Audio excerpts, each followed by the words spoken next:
Hello, and welcome to Napflix. Tonight we are going to explore 100 facts about philosophy. Not the dry, difficult textbook version, the real version. The one where a man drinks poison rather than stop asking questions. Where an emperor writes a private journal about how to be a good person, and it becomes one of the most important books ever written. Where a teacher in ancient China and a teacher in ancient Greece, separated by thousands of miles, and with no knowledge of each other's existence, arrive at the same golden rule within a single generation. Where a French mathematician locks himself in a room and doubts everything until only one sentence survives. Where a novelist imagines a man condemned to push a boulder up a hill forever and concludes that we must imagine him happy. This is philosophy, the love of wisdom. The oldest conversation in human history.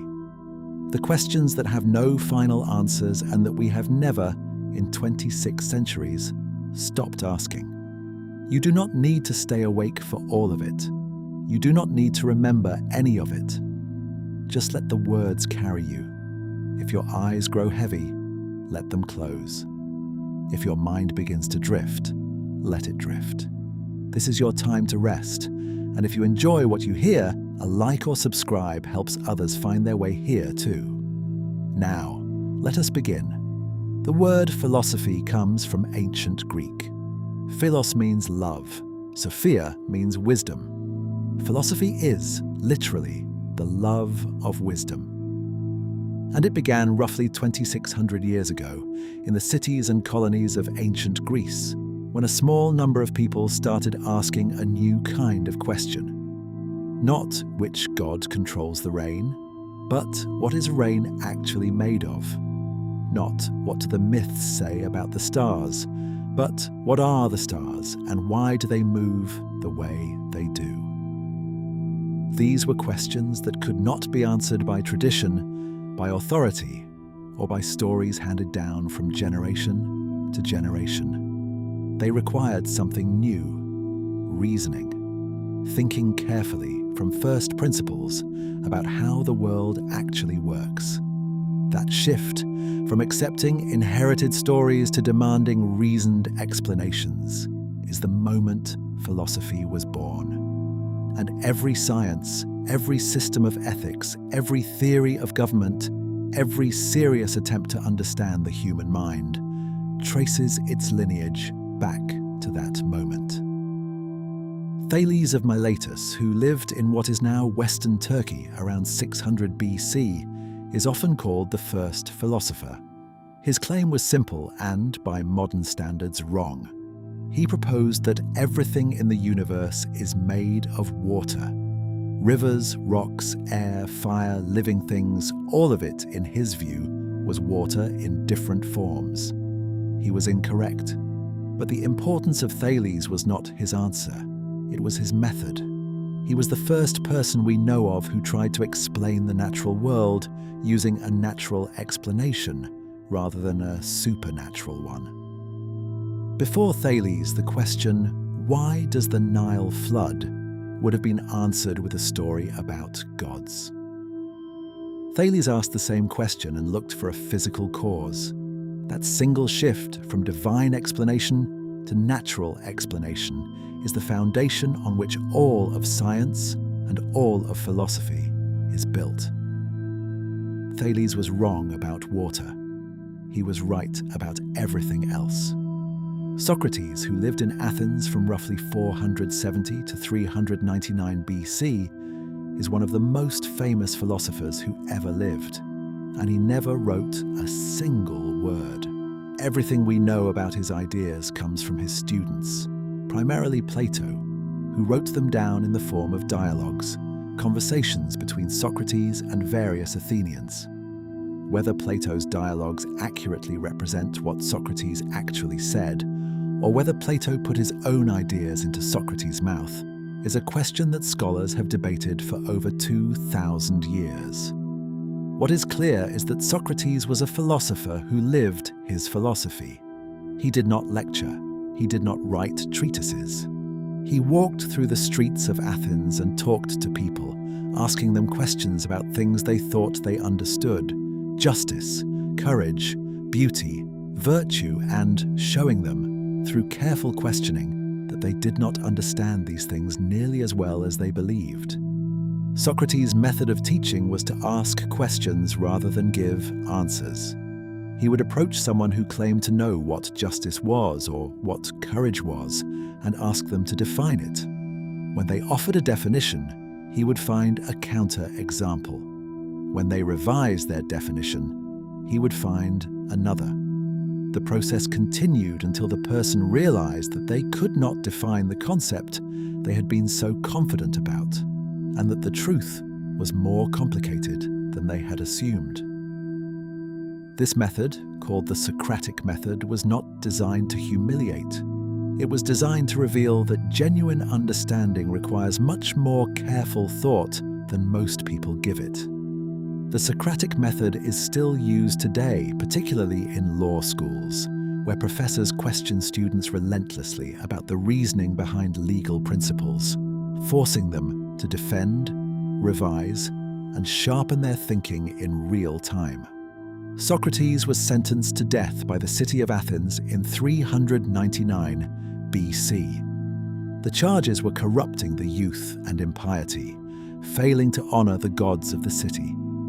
The trial was held before a jury of roughly 500 Athenian citizens, and the verdict was guilty by a narrow margin. Socrates was given the opportunity to propose an alternative punishment, and he suggested that the city should reward him with free meals for life, arguing that his questioning had been a public service. The jury was not amused. He was sentenced to death by drinking a cup of poison hemlock. His friends offered to help him escape. He refused. He spent his final hours discussing philosophy with his students, arguing that a true philosopher should not fear death because the soul is immortal, and death is either a dreamless sleep or a journey to a better place. He drank the hemlock calmly, lay down, and died. He was 70 years old. The man who spent his life asking questions chose death over silence. Plato, Socrates' most famous student, believed that the physical world is not the real world.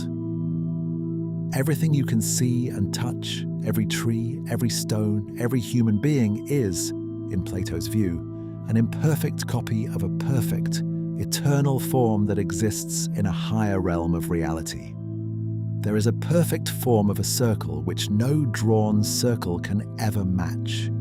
There is a perfect form of beauty which no beautiful thing can ever fully embody. There is a perfect form of justice which no human law can ever perfectly express. The physical world is a shadow. The world of forms is the reality. This idea sounds strange to modern ears, but its influence is difficult to overstate. The idea that behind the messy, imperfect, constantly changing world of appearances there exists a deeper, more perfect order has shaped mathematics, theology, and philosophy for over 2,000 years. Every time someone says, "in a perfect world," they are thinking like Plato. Plato's allegory of the cave is one of the most famous images in all of philosophy. Imagine prisoners chained inside a cave since birth, facing a blank wall.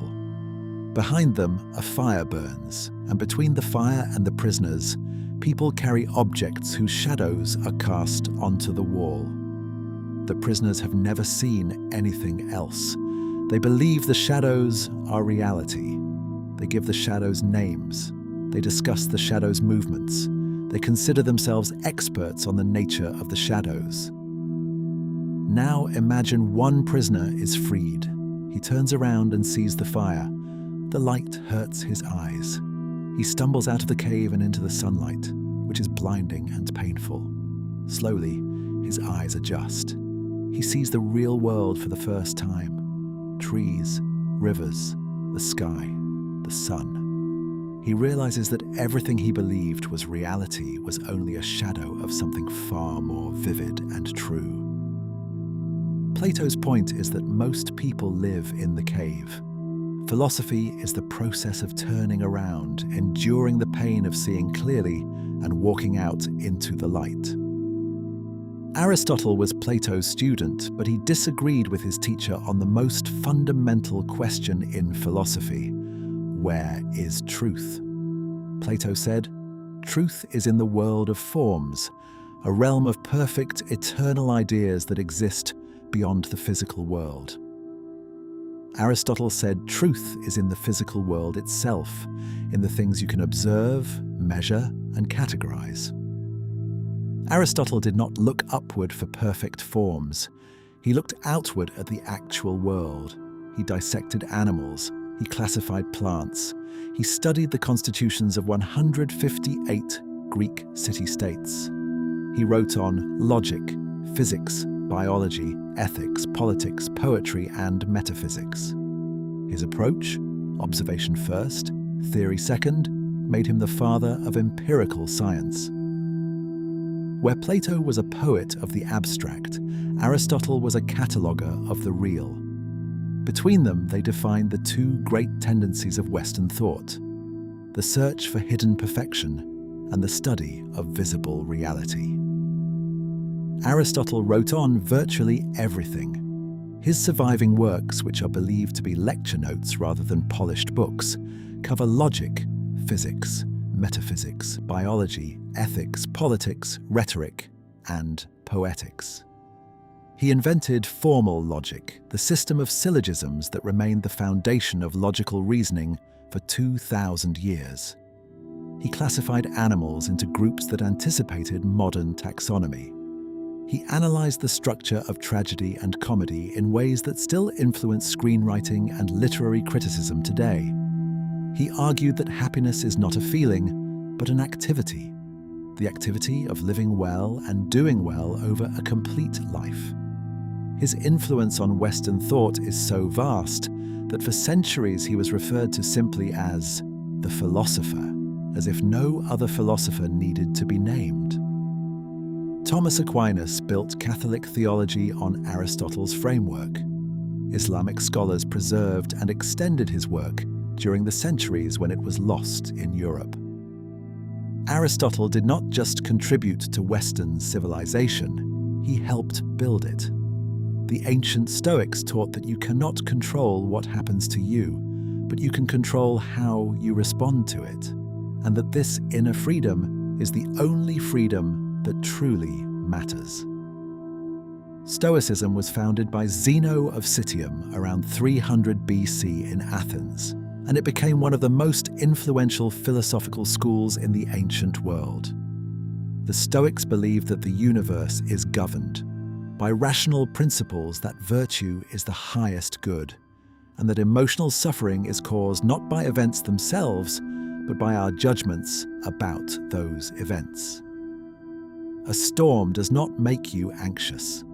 Your judgment that the storm is dangerous makes you anxious. Change the judgment, and the anxiety changes with it.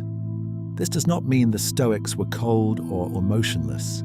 It means they believed that by training your mind to judge events accurately and to focus only on what is within your control, you can achieve a kind of unshakable inner peace that no external circumstance can disturb. Marcus Aurelius was a Roman emperor and a Stoic philosopher, and the combination of those two roles makes him one of the most remarkable figures in history. He ruled Rome from 161 to 180 AD, during a period of wars, plagues, and political instability. And during that time, he kept a private journal. He did not write it for publication. He wrote it for himself as a form of philosophical self-discipline, reminding himself of Stoic principles and examining his own thoughts and behavior with ruthless honesty. The journal, later titled Meditations, was never intended for other eyes. It is full of passages where the most powerful man in the world tells himself to be humble, to be patient, to remember that fame is meaningless, that anger is a waste of energy, and that death is a natural part of life. Meditations has been continuously read for nearly 2,000 years. It is one of the few works of philosophy that is also, unmistakably, a work of self-care. Epicurus is one of the most misunderstood philosophers in history. His name has become a byword for luxury and indulgence. Epicurean, in modern English, suggests someone who pursues fine food, expensive wine, and sensory pleasure. The real Epicurus taught almost the opposite. He lived in a simple garden outside Athens. He ate bread and water. He valued friendship above all material goods. His central teaching was that the greatest pleasure is the absence of pain, both physical and mental. A life free from fear, free from unnecessary desire, and surrounded by good friends is, in Epicurus's view, the happiest life possible. He argued that most human suffering is caused by the fear of death and the fear of the gods, and that philosophy can cure both. Death is nothing to us, he said, because when death is, we are not, and when we are, death is not. The cure for the fear of death is understanding that you will never experience it. The ancient Greek philosopher Diogenes of Sinope lived in a large ceramic jar in the marketplace of Athens, owned nothing, and rejected every convention of civilized society. He ate scraps. He relieved himself in public. He mocked the wealthy, the powerful, and the pretentious with a viciousness that delighted the common people and infuriated everyone else. When Alexander the Great, then the most powerful man in the world, visited Diogenes and asked if there was anything he could do for him, Diogenes reportedly said, "Yes, stand out of my sunlight."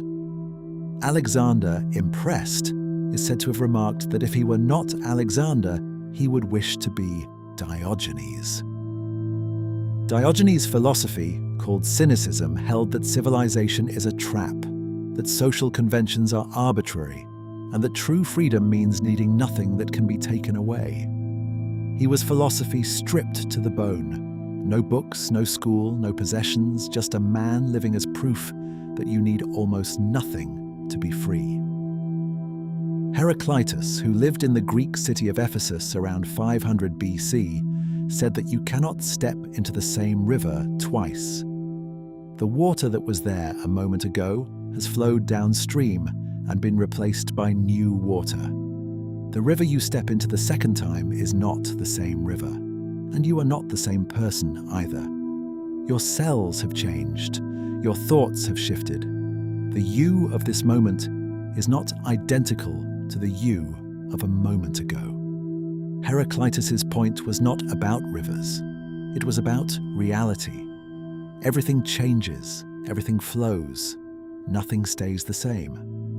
Change is not something that happens to an otherwise stable world. Change is the fundamental nature of the world. The only constant is change itself.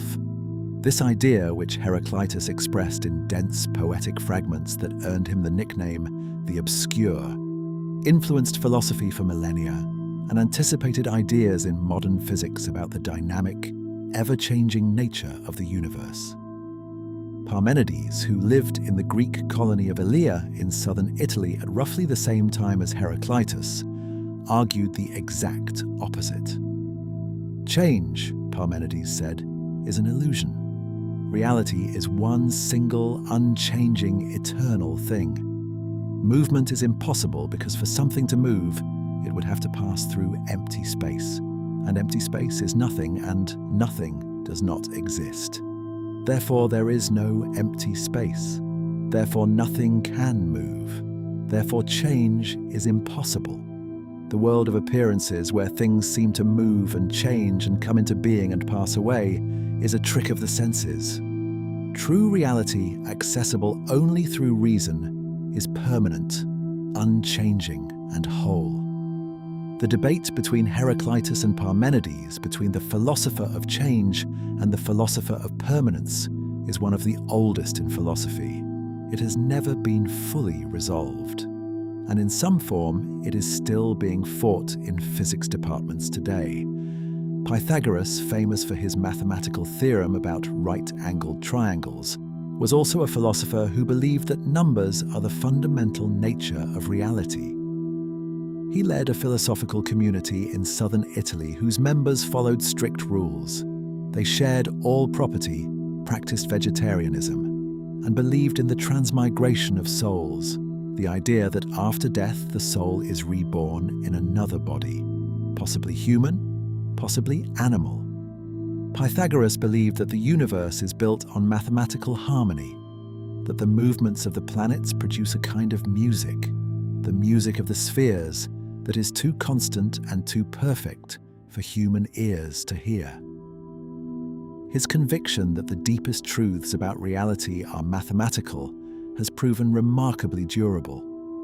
Modern physics is built on the same intuition that the universe obeys mathematical laws and that understanding those laws is the key to understanding everything.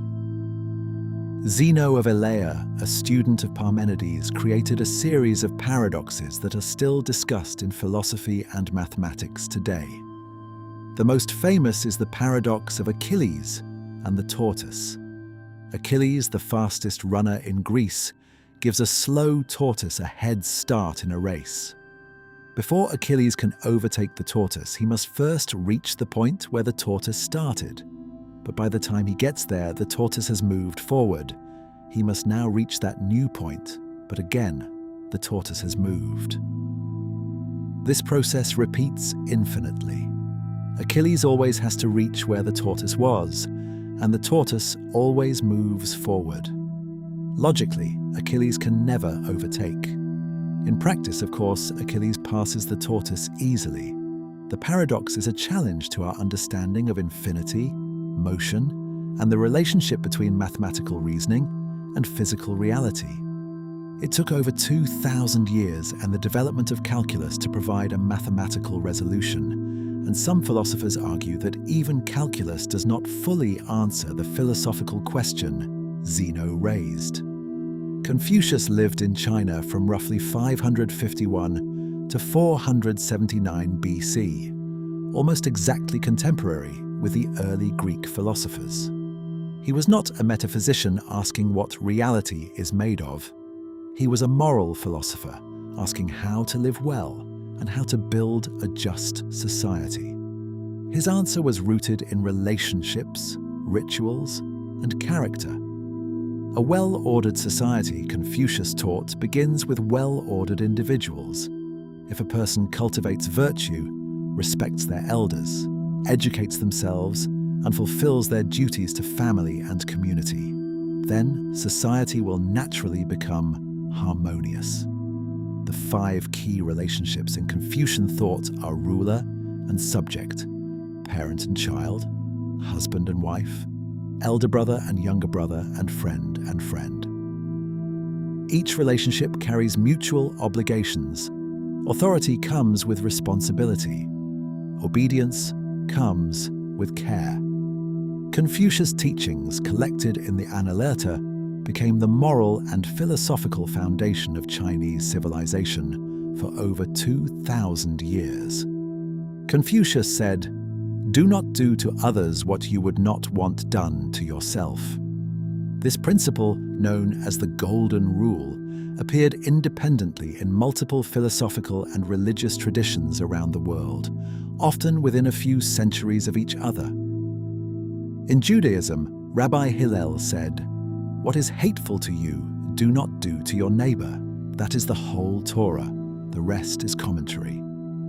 In Christianity, Jesus said, "Do unto others as you would have them do unto you." In Buddhism, the principle appears as, "Hurt not others in ways that you yourself would find hurtful." In Hinduism, the Mahabharata states, "This is the sum of duty. Do not do to others what would cause pain if done to you." The convergence is striking. Cultures with no contact and no shared history arrived at the same fundamental ethical principle, suggesting that it may be rooted in something universal about human moral reasoning. Laozi, the legendary founder of Taoism, is traditionally credited with writing the Tao Te Ching, one of the most influential texts in Eastern philosophy.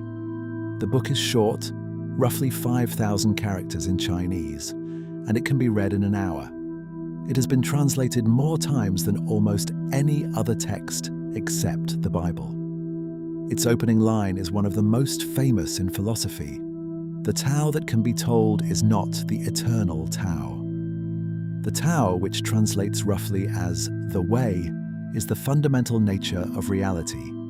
It is the source and pattern of everything that exists, but it cannot be named, described, or captured in language.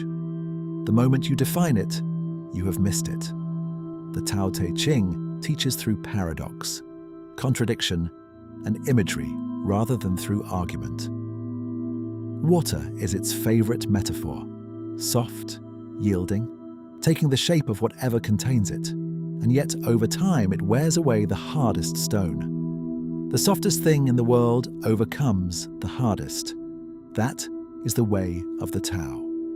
The Taoist concept of Wu Wei means effortless action, or doing by not forcing. It is often translated as non-action, but that is misleading. Wu Wei does not mean doing nothing. It means acting in harmony with the natural flow of things rather than struggling against it. Water flowing downhill is Wu Wei. A tree growing toward the light is Wu Wei. A skilled craftsperson whose hands move without conscious thought is Wu Wei. The idea is that the most effective action is the one that does not feel like effort, that arises naturally from the situation rather than being imposed upon it. A leader who practices Wu Wei governs so lightly that the people barely know they are governed. A fighter who practices Wu Wei moves so naturally that the opponent defeats themselves. Wu Wei is not laziness. It is the highest form of efficiency, doing exactly what is needed, nothing more, nothing less, and making it look effortless. The Buddha, whose birth name was Siddhartha Gautama, was born into a wealthy royal family in what is now Nepal, around 563 BC. He was raised in luxury, shielded from all suffering. When he finally left the palace as a young man and encountered old age, sickness, and death for the first time, the experience shattered his understanding of the world. He abandoned his wealth, his family, and his comfort to seek the cause of suffering and the path to its end. After years of extreme asceticism, which nearly killed him, and deep meditation, he achieved what he called enlightenment, a complete understanding of the nature of suffering and the way to overcome it. His central teaching was the Four Noble Truths. Life involves suffering. Suffering is caused by craving and attachment. Suffering can end. And the way to end it is the Eightfold Path, a set of practices covering right understanding, right intention, right speech, right action, right livelihood, right effort, right mindfulness, and right concentration. The Buddha did not claim to be a god. He claimed to be awake. The word Buddha itself means the awakened one. The Buddha's teaching that all suffering arises from attachment is one of the most psychologically penetrating ideas in the history of thought. The Buddha did not say that life is nothing but suffering. He said that suffering arises when we cling to things that are impermanent, which is everything. We suffer when we cling to pleasure because pleasure fades. We suffer when we cling to people because people change and die. We suffer when we cling to our own identity because the self is constantly changing.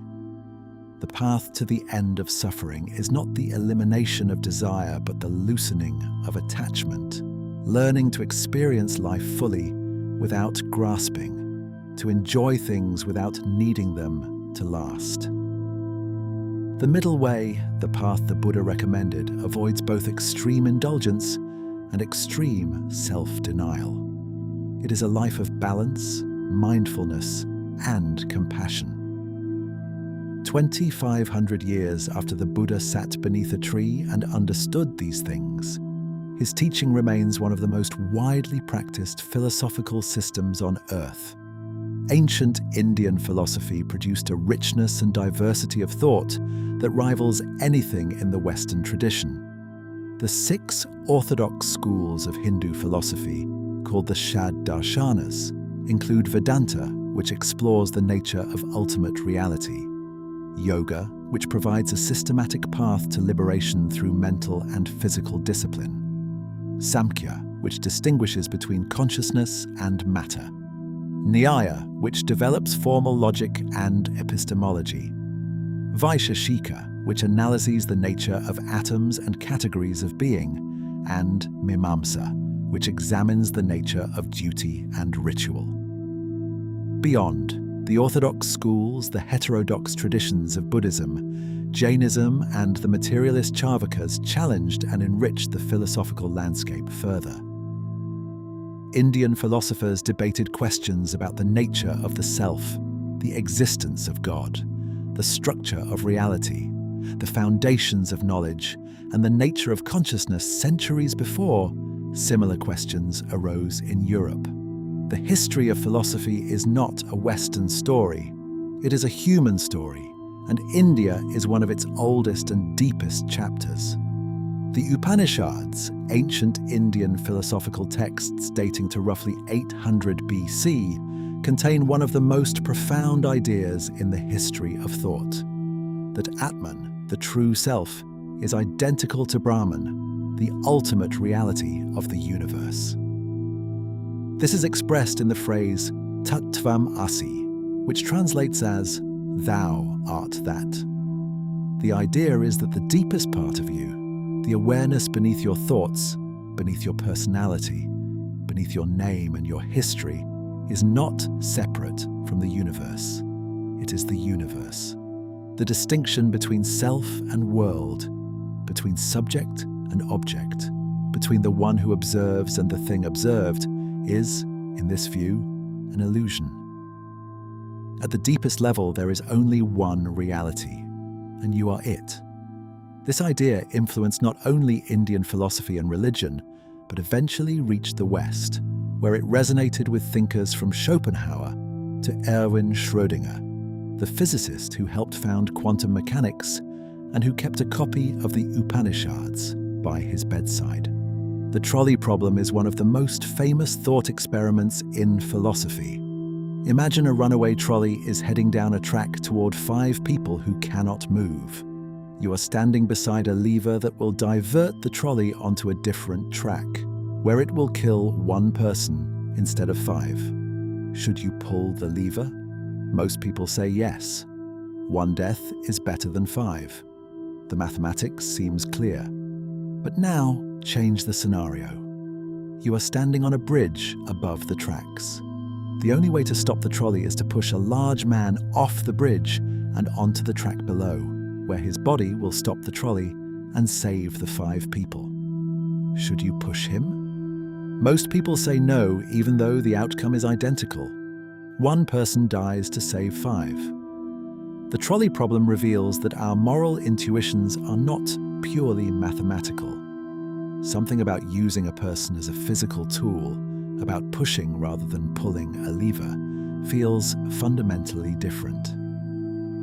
The thought experiment has been debated in philosophy classrooms for decades, and it has no universally accepted answer.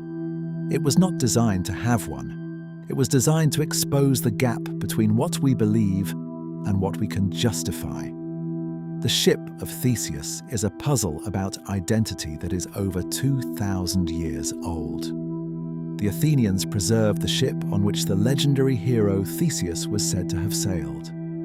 Over the centuries, as planks rotted and were replaced, the ship was gradually rebuilt 1 piece at a time, until eventually every original plank had been replaced with new wood. The question is it still the same ship? If you say yes, then the ship's identity does not depend on its material. But if you say no, at what point did it stop being the ship of Theseus? When the first plank was replaced? The 50th? The last? And if someone collected all the old planks and rebuilt a ship from them, which one is the real ship of Theseus? The puzzle applies to everything, including you. The atoms in your body are replaced over time. The cells in your skin, your blood, your organs are not the same cells you had 10 years ago. Are you the same person you were a decade ago? If so, what makes you you?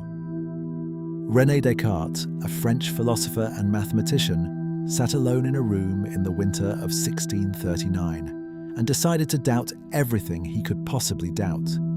He doubted his senses because senses can deceive. He doubted his memories because memories can be false. He doubted the existence of the physical world because he might be dreaming. He doubted mathematics because a powerful deceiver might be tricking him into believing that 2 + 3 = 5. He stripped away belief after belief until he found something that could not be doubted. The act of doubting itself proved that something was doing the doubting. If he was thinking, then he must exist. Cogito ergo sum. I think, therefore I am. It is the most famous sentence in philosophy, and it was produced by a man who pushed skepticism to its absolute limit and found, at the bottom of all that doubt, the one thing that survives, the fact of his own consciousness. Descartes proposed that the mind and the body are two completely different substances. The body is physical, extended in space, subject to the laws of physics. The mind is non-physical, has no location, and is the seat of thought, will, and consciousness. This position, called dualism, seems intuitively obvious to many people. Your body feels like one thing. Your mind feels like another. But dualism creates a problem that Descartes never solved, and that philosophy has been wrestling with ever since. If the mind and body are completely different substances, how do they interact? When you decide to raise your arm, how does a non-physical thought cause a physical movement? When you stub your toe, how does a physical event produce a non-physical sensation of pain? The interaction problem is one of the oldest unsolved puzzles in the philosophy of mind. And it is one reason many modern philosophers have moved away from dualism toward views that treat the mind as a product of the brain rather than a separate substance. The brain in a vat thought experiment asks a question that is impossible to dismiss and impossible to answer. Imagine that a scientist has removed your brain from your body and placed it in a vat of nutrients that keeps it alive. The brain is connected to a powerful computer that stimulates it with exactly the same electrical signals it would receive if it were still in your body. You experience seeing, hearing, touching, tasting, and smelling. You experience walking, eating, and talking to people. Your entire life feels completely normal. The question is, how do you know this is not happening right now? You cannot point to any experience you are having and say, this proves I am not a brain in a vat, because any experience you might cite could be simulated by the computer. The thought experiment does not prove that you are a brain in a vat. It proves that you cannot prove you are not. This is unsettling, and it is meant to be. It is the philosophical ancestor of the Matrix, and it raises fundamental questions about the nature of knowledge and the limits of what we can ever truly know. Immanuel Kant, who lived in the Prussian city of Königsberg in the 18th century and reportedly never traveled more than 10 miles from his birthplace, produced one of the most profound revolutions in the history of philosophy. Kant argued that we can never know the world as it truly is. We can only know the world as it appears to us, filtered through the structures of our minds. Space and time for Kant are not features of the world itself. They are features of the way our minds organize experience. We do not discover space and time in the world. We impose them on the world. The thing in itself, The reality that exists independent of our perception remains forever beyond our reach. We are trapped inside our own cognitive apparatus, seeing not reality, but a representation of reality constructed by our minds. This idea was revolutionary because it shifted the focus of philosophy from the world to the mind, from asking, what is real, to asking, what can we know, and how does our knowing shape what we think is real? Kant's categorical imperative is one of the most rigorous moral principles ever proposed. It says, act only according to rules that you could will to be universal laws. Before you do anything, ask yourself, what if everyone did this? If lying were a universal law, no one would believe anyone and lying would become pointless. So lying is self-defeating as a universal principle. Therefore, lying is always wrong. If stealing were a universal law, property would have no meaning, and stealing would become impossible. Therefore, stealing is always wrong. The logic is elegant and the conclusions are absolute. Kant allowed no exceptions. Lying is wrong even if it saves a life. The principle matters more than the outcome. This rigidity has been both the strength and the weakness of Kantian ethics. It gives you a clear, unambiguous framework for moral decision-making, but it produces conclusions that many people find intolerable because it ignores consequences entirely and treats every situation as identical to every other. Friedrich Nietzsche declared that God is dead, and he did not mean it as a celebration. He meant that the authority of the Christian God, which had provided the moral framework for Western civilization for over 1,000 years, was collapsing. Science, industrialization, and the Enlightenment had undermined religious belief, and Nietzsche saw that the consequences would be enormous. Without God, there is no cosmic basis for morality, no ultimate purpose, no guaranteed meaning. The values that Western civilization had treated as absolute, compassion, humility, equality, were, in Nietzsche's view, products of a particular religious tradition, and without that tradition, they would need to be re-examined. Nietzsche was not an atheist triumphalist. He was terrified of the vacuum that the death of God would leave. He predicted that the 20th century would be the most violent in history as people and nations filled the void with ideologies, and he was right. Nietzsche's concept of the Übermensch, sometimes translated as the overman or beyond man, was his answer to the crisis of meaning created by the death of God. The Übermensch is a person who creates their own values rather than accepting inherited ones. They do not look to religion, tradition, or society to tell them what is good. They define goodness for themselves through strength, creativity, and the courage to live authentically in a universe that provides no instructions. The Übermensch does not resent suffering. They embrace it as the price of growth. They do not seek comfort. They seek excellence. Nietzsche's idea has been profoundly misunderstood and misused, most notoriously by the Nazis, who twisted it into a justification for racial supremacy. Nietzsche himself would have been horrified. He despised nationalism, anti-Semitism, and herd mentality. The Übermensch was not a master race. It was a challenge to every individual.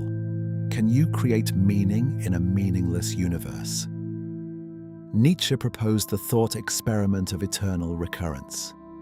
Imagine that a demon comes to you in your loneliest hour and tells you that you must live your exact life, every joy and every suffering, every triumph and every failure over and over again for eternity. Nothing changes. Every moment repeats exactly as it happened, forever. The question Nietzsche asks is, would you curse the demon, or would you say yes? Could you embrace this prospect with joy? The thought experiment is not really about metaphysics. It is about how you live. If the idea of repeating your life fills you with horror, then something about your life needs to change. If you could say yes to eternal recurrence, to every moment including the painful ones, then you have achieved what Nietzsche called amor fati, love of fate, the highest form of human affirmation. It is one of the most demanding standards ever set for a human life. Jean-Paul Sartre, the French existentialist, declared that existence precedes essence. This means that human beings are not born with a fixed nature, a blueprint, or a purpose. A knife has an essence. It is designed to cut. It exists to fulfill a function that was determined before it was made. But a human being, in Sartre's view, is not designed for anything. You exist first, and then, through your choices and your actions, you define what you are. You are not born brave or cowardly, kind or cruel. You become those things through what you choose to do. There is no human nature that determines your path. There is only your freedom and your responsibility. This sounds liberating, and in some ways it is. But Sartre argued that it is also terrifying because it means there are no excuses. You cannot blame your upbringing, your circumstances, or your nature for what you are. You are what you choose. And the weight of that freedom is enormous. Sartre argued that freedom is not a gift, but a burden. We are condemned to be free, he wrote, because we cannot avoid making choices and we cannot escape responsibility for what those choices make us. Even choosing not to choose is itself a choice. Even refusing to act is an act. There is no neutral position, no safe harbor from which to observe life without participating in it. Every moment presents a choice, and every choice defines you. This radical responsibility produces what Sartre called anguish, the awareness that nothing outside yourself determines what you should do. There is no cosmic plan. There is no fate. There is no one to tell you that you made the right decision. You are alone with your freedom, and the freedom is absolute. Sartre did not see this as a reason for despair. He saw it as the foundation of human dignity.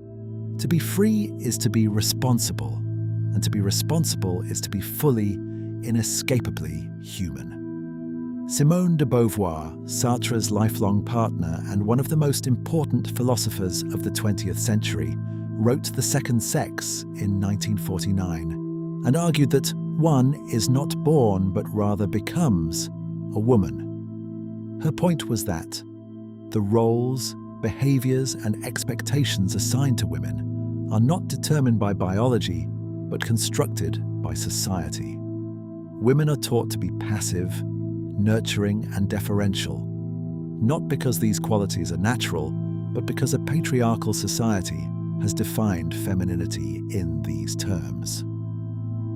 De Beauvoir applied the existentialist principle that existence precedes essence to the question of gender. If human beings are not born with a fixed nature, then the characteristics society calls feminine are not innate. They are imposed. And what is imposed can be questioned, challenged, and changed. The Second Sex is widely regarded as the founding text of modern feminism, and its central argument that gender is a social construction rather than a biological destiny transformed how the world thinks about what it means to be a woman and what it means to be free. Albert Camus argued that the most important question in philosophy is whether life is worth living.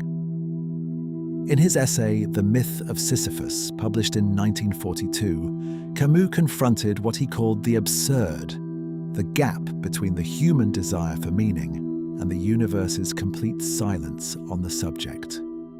We want life to make sense. The universe does not care.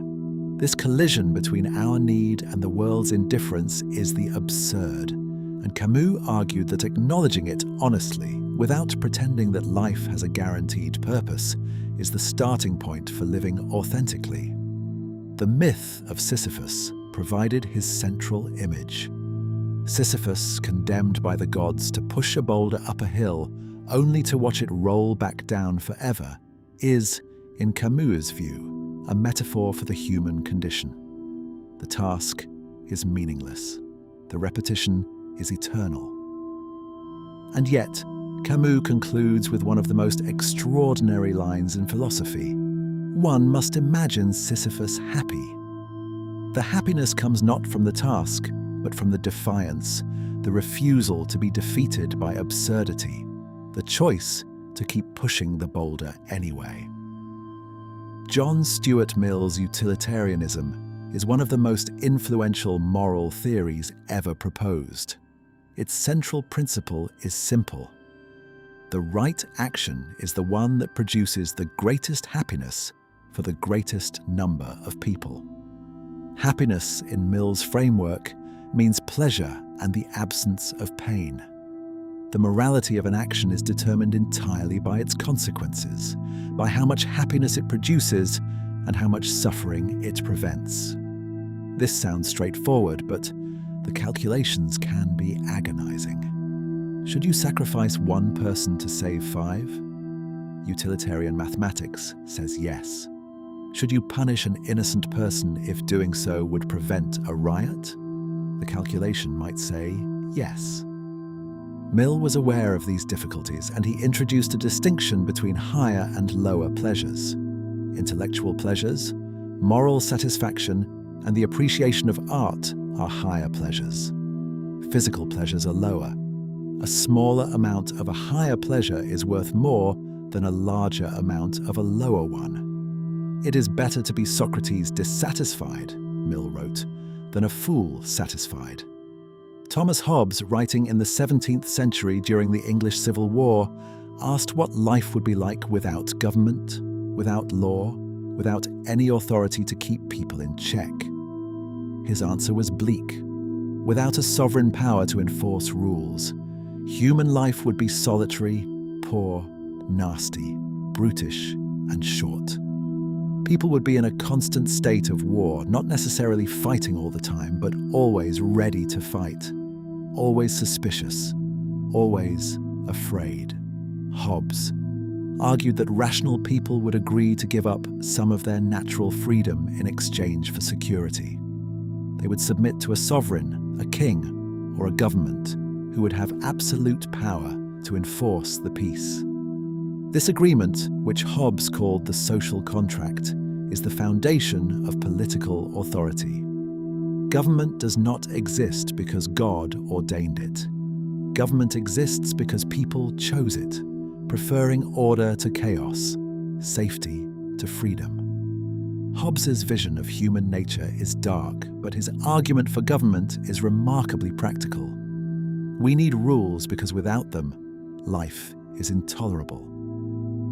John Locke disagreed with Hobbes on almost everything except the idea of the social contract. Where Hobbes saw human nature as brutal and self-interested, Locke saw it as fundamentally reasonable. Locke argued that people are born with natural rights to life, liberty, and property, rights that exist before any government, and that no government has the authority to take away. Government, in Locke's view, exists only to protect these rights. If a government fails to protect them, or worse, actively violates them, the people have the right to overthrow it.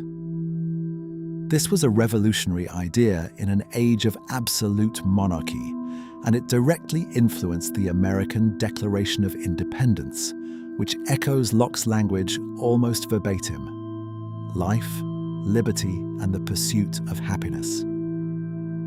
Locke did not invent democracy, but he provided the philosophical justification for it that shaped the modern world.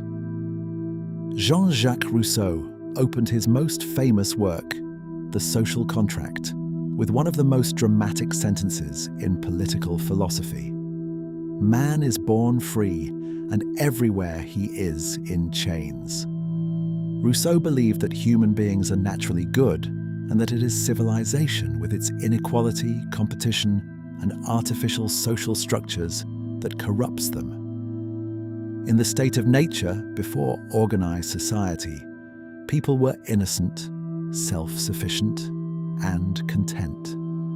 It was the invention of private property, the moment someone first fenced off a piece of land and said, "This is mine," that began the chain of inequality, envy, and conflict that has characterized human history ever since. Rousseau's solution was not a return to nature, but a new form of social contract in which the people collectively govern themselves, submitting not to a king, but to the general will, the common good of the community. His ideas influenced the French Revolution, the Romantic movement, and every political theory that argues human beings are fundamentally good and that institutions are what make them bad. Karl Marx argued that all of history is the story of class struggle.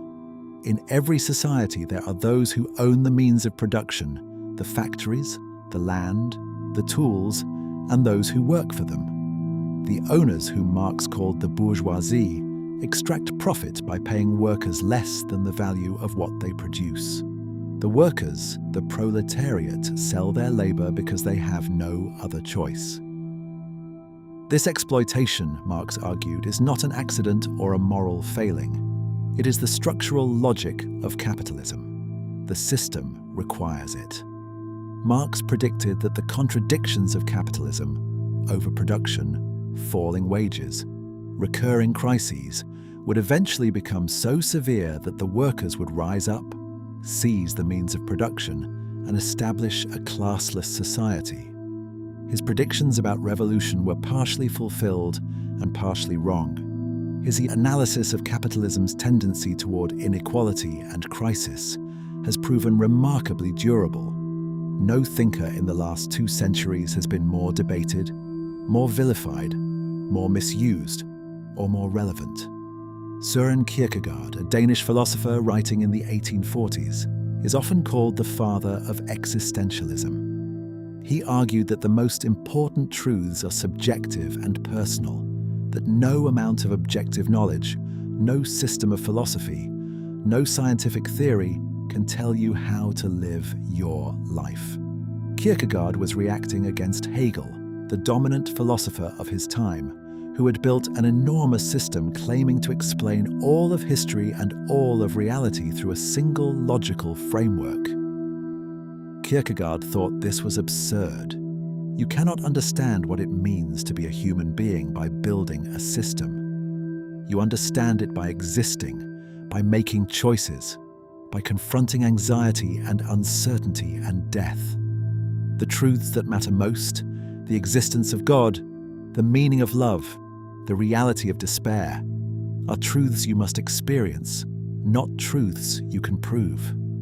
Kierkegaard wrote under pseudonyms, adopted different voices, and refused to give straight answers because he believed that the reader must do the work of understanding for themselves. Philosophy, for Kierkegaard, was not a set of conclusions. It was a provocation. Arthur Schopenhauer believed that the fundamental force driving the universe is not reason, not God, not progress, but will. A blind, purposeless, insatiable striving that underlies all of reality. The will is not your will, not a conscious desire. It is the force that makes plants grow toward the light, animals hunt for food, and human beings pursue goals they did not choose, and satisfactions that never last. Schopenhauer argued that human suffering is caused by the endless cycle of desire. You want something, you get it. The satisfaction fades, you want something else. The cycle repeats, endlessly, without resolution. Happiness is not the fulfillment of desire.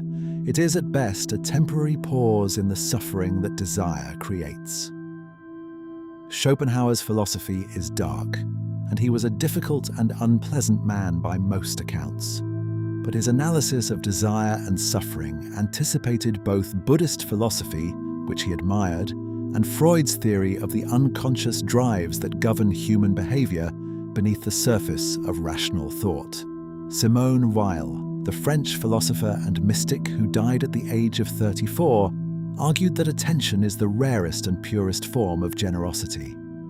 Not the kind of attention that analyses or categorizes, but the kind that simply waits, open and receptive, for the other person to reveal themselves. Well believed that truly attending to another person's suffering, without turning away, without offering solutions, without making it about yourself, is a moral and spiritual act of the highest order. She applied this idea beyond human relationships. Attention to beauty, to mathematics, to the natural world was for Weil a form of prayer, a way of making yourself available to truth. She was a philosopher who lived her ideas to an extreme that most people would find unbearable. She worked in factories to understand the condition of workers. She refused to eat more than the rations available to soldiers during the war. She wrote with a clarity and intensity that burns through the page. Attention, she said, is everything. The capacity to pay attention is the capacity to love. Hannah Arendt, a German-American philosopher who fled Nazi Germany in 1933, developed the concept of the banality of evil after observing the trial of Adolf Eichmann in Jerusalem in 1961. Eichmann was one of the chief organizers of the Holocaust, responsible for the logistics of transporting millions of people to death camps. Arendt expected to find a monster. Instead, she found a bureaucrat, a man who was neither demonic nor particularly intelligent, who had simply followed orders, filled out forms, and organized timetables, without ever seriously considering the moral implications of what he was doing. Arendt argued that the greatest evils are often committed not by monsters, but by ordinary people who fail to think, who surrender their judgment to authority, who allow the machinery of institutions to carry them along without ever stopping to ask whether what they are doing is right.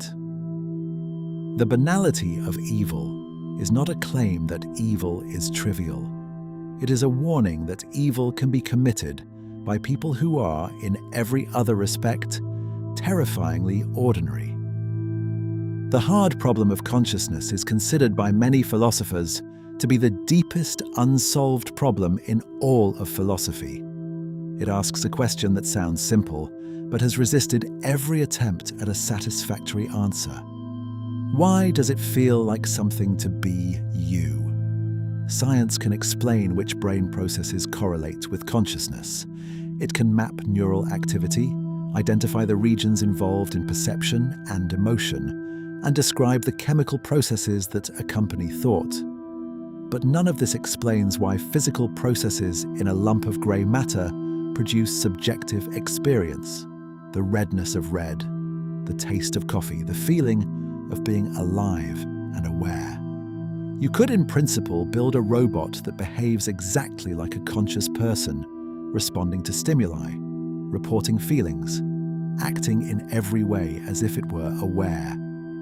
But would it actually feel anything? Would there be something it is like to be that robot? The hard problem is the gap between the objective description of brain activity and the subjective experience of consciousness. And no one, in over 2,000 years of philosophy and 300 years of science, has closed that gap. The philosopher Thomas Nagel asked, "What is it like to be a bat?" in a famous 1974 paper. And the question is more profound than it sounds. A bat perceives the world through echolocation, sending out ultrasonic pulses and building a picture of its environment from the echoes. We can study a bat's brain. We can map its sensory systems. We can describe the physics of echolocation in complete detail. But we cannot know what it feels like from the inside. We cannot know what it is like to be a bat, to experience the world through sonar, to fly through darkness guided by sound. Nagel's point is that consciousness has a subjective quality that objective science cannot capture. There is something it is like to be a bat, something it is like to be you, and that something is fundamentally different from any physical description. Even a complete neuroscience of the bat's brain would leave out the most important thing: the bat's experience. The view from inside. The Chinese room thought experiment proposed by the philosopher John Searle in 1980 challenges the idea that computers can truly understand anything. Imagine a person locked in a room. Chinese characters are slid under the door. The person does not speak Chinese, but they have a detailed instruction manual that tells them exactly which Chinese characters to write in response to each set of characters they receive. They follow the instructions perfectly. To someone outside the room communicating entirely in Chinese, the responses are indistinguishable from those of a native speaker. The person in the room appears to understand Chinese, but they do not. They are manipulating symbols according to rules without any understanding of what the symbols mean. Searle's argument is that a computer running a program is in exactly the same position as the person in the room. It processes symbols according to rules. It produces correct outputs, but it does not understand anything. It has syntax, the ability to manipulate symbols, but not semantics, the ability to understand meaning. The thought experiment has been debated furiously for over 40 years, and it remains one of the most important arguments in the philosophy of artificial intelligence. David Chalmers coined the term the hard problem of consciousness in 1995, and drew a distinction that has shaped the field ever since. He separated the easy problems of consciousness, explaining how the brain processes information, discriminates between stimuli, controls behavior, and reports on internal states, from the hard problem, explaining why all of this processing is accompanied by subjective experience. The easy problems are not easy in the ordinary sense. They are enormously complex and will take decades of neuroscience to solve. But they are problems of mechanism, and science is good at mechanisms. The hard problem is different in kind. Even if every easy problem was solved, even if we had a complete map of every neural process in the brain, the hard problem would remain. Why is there experience at all? Why does the universe not just run in the dark, processing information without anyone home to witness it? Chalmers has explored radical solutions, including panpsychism, the idea that consciousness is a fundamental feature of all matter, not just brains. The idea sounds wild, but the hard problem is so hard that wild ideas are where many philosophers end up. Determinism is the idea that every event in the universe, including every thought you think and every choice you make, is the inevitable result of prior causes stretching back to the beginning of time. If you knew the exact position and velocity of every particle in the universe at any given moment, and you knew all the laws of physics, you could in principle predict every future event with perfect accuracy. Every decision you will ever make was determined before you were born, by the initial conditions of the universe and the laws that govern how those conditions unfold. If determinism is true, then free will may be an illusion. The feeling that you could have chosen differently, that you could have turned left instead of right, eaten salad instead of pizza, said yes instead of no, is a trick of perspective. You could not have done otherwise. The choice was made by physics, not by you. This idea is one of the most disturbing in philosophy because it threatens not just our self-image but the foundations of moral responsibility. If you could not have done otherwise, can you be blamed for what you did? Compatibilism offers a way out of the free will problem that many philosophers find satisfying and many find evasive. Compatibilists argue that free will and determinism can coexist. You are free, they say, if you act according to your own desires without external coercion. If no one is forcing you to act, if your actions flow from your own wants and beliefs, then you are acting freely, even if those wants and beliefs were themselves caused by prior events. Freedom, in this view, does not require being uncaused. It requires being uncoerced. A person who chooses to eat pizza because they want pizza is acting freely. A person who is forced to eat pizza at gunpoint is not. The difference matters, even if the pizza lover's desire for pizza was determined by their genes, their upbringing, and the pattern of neural firing in their brain. Critics argue that compatibilism redefines freedom in a way that avoids the real question. Defenders argue that the real question was badly framed from the start, and that the compatibilist definition of freedom is the only one that makes practical sense. The philosopher Daniel Dennett, one of the most prominent compatibilists, compares free will to the ability to avoid what you do not want.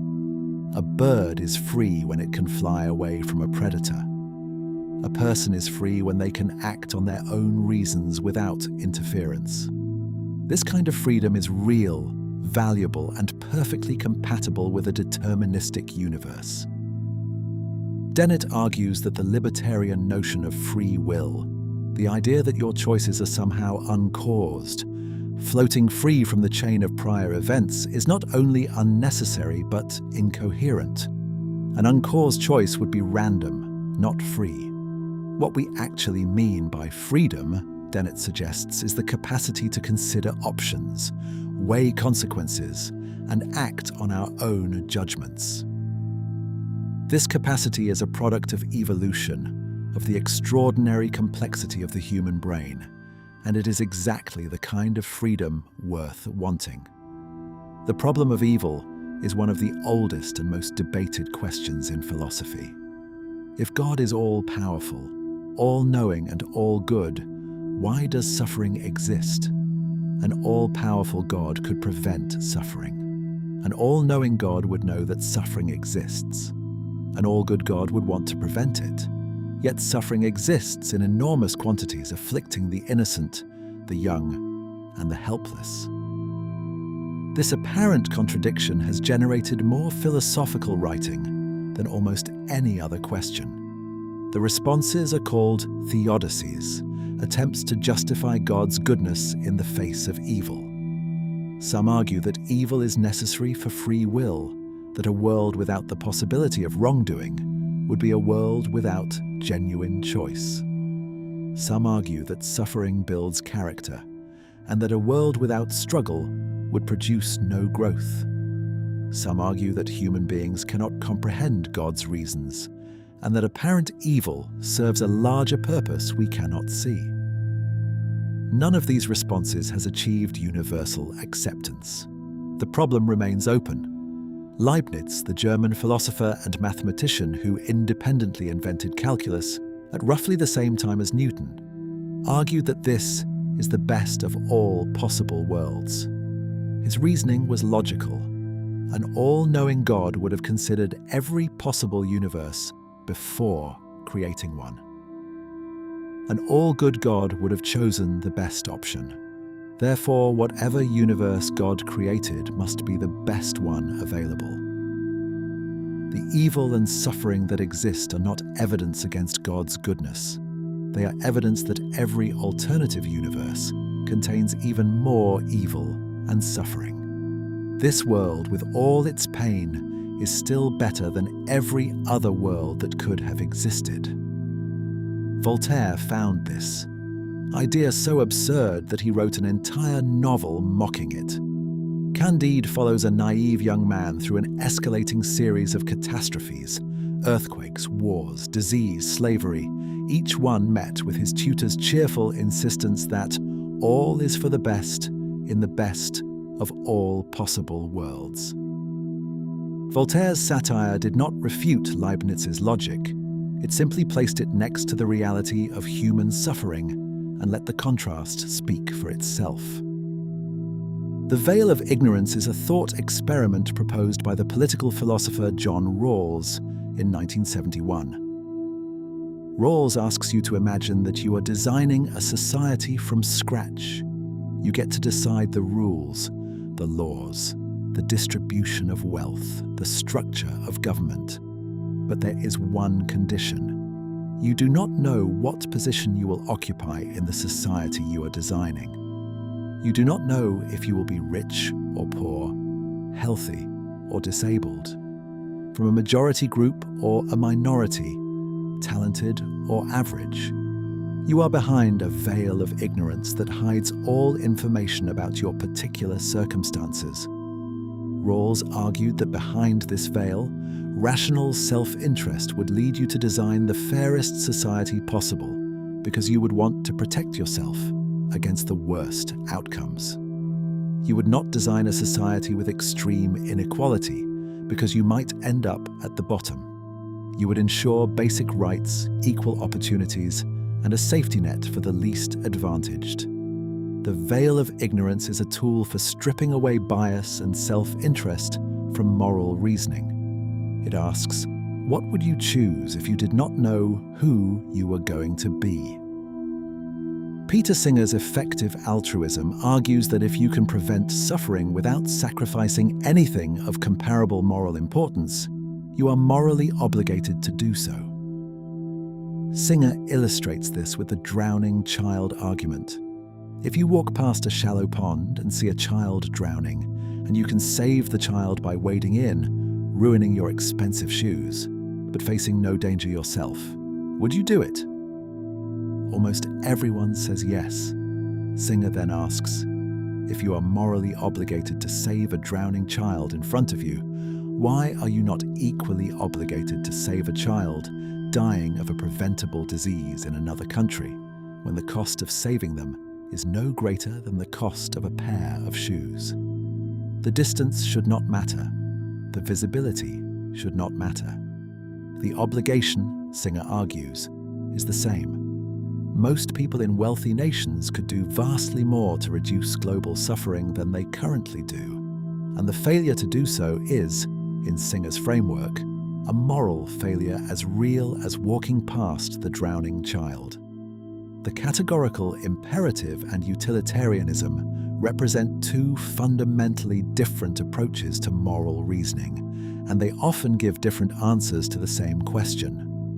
Kant's categorical imperative judges actions by their internal logic. Is the principle behind this action one that could be universalized without contradiction? The consequences are irrelevant. Lying is wrong because if everyone lied, trust would collapse. It is wrong even if the lie saves a life. Mill's utilitarianism judges actions by their outcomes. Does this action produce the most happiness for the most people? The principle behind it is irrelevant. Lying is acceptable if the consequences of lying are better than the consequences of telling the truth. The tension between these two frameworks runs through almost every moral dilemma you will ever face. Do you judge an action by what it is or by what it does? By its nature or by its results? Kant says the first, Mill says the second, and the debate between them has no resolution, because both capture something true about how morality works. Virtue ethics, developed by Aristotle over 2,000 years ago, takes a completely different approach to morality. Instead of asking, "What should I do?" it asks, "What kind of person should I be?" The right action is whatever a virtuous person would do in the same situation. The focus is not on rules like Kant's or on consequences like Mill's, but on character. A virtuous person has cultivated qualities like courage, honesty, generosity, temperance, and justice over a lifetime of practice. They do the right thing not because they follow a rule, but because their character inclines them toward it. The way a skilled musician plays beautifully not by thinking about the notes, but because the skill has become part of who they are. Aristotle called this state eudaimonia, often translated as happiness, but better understood as flourishing, the condition of a human being who is living well, acting well, and fulfilling their potential. Virtue ethics does not give you a formula for deciding what to do. It tells you to become the kind of person who naturally does the right thing. The paradox of tolerance was described by the philosopher Karl Popper in 1945. Unlimited tolerance, Popper argued, leads to the disappearance of tolerance. If a society is tolerant of everything, including intolerance, then the intolerant will eventually exploit that tolerance to destroy it. They will use the freedoms guaranteed by a tolerant society to spread ideas that undermine those very freedoms. And if the tolerant majority refuses to act against intolerance on the grounds that doing so would be intolerant, the intolerant will win. Popper concluded that a tolerant society must be intolerant of one thing: intolerance itself. It must reserve the right to suppress intolerant movements when they threaten the foundations of tolerance.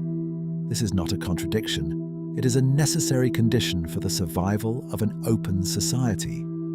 The paradox has become increasingly relevant in debates about free speech, social media, and the limits of democratic openness.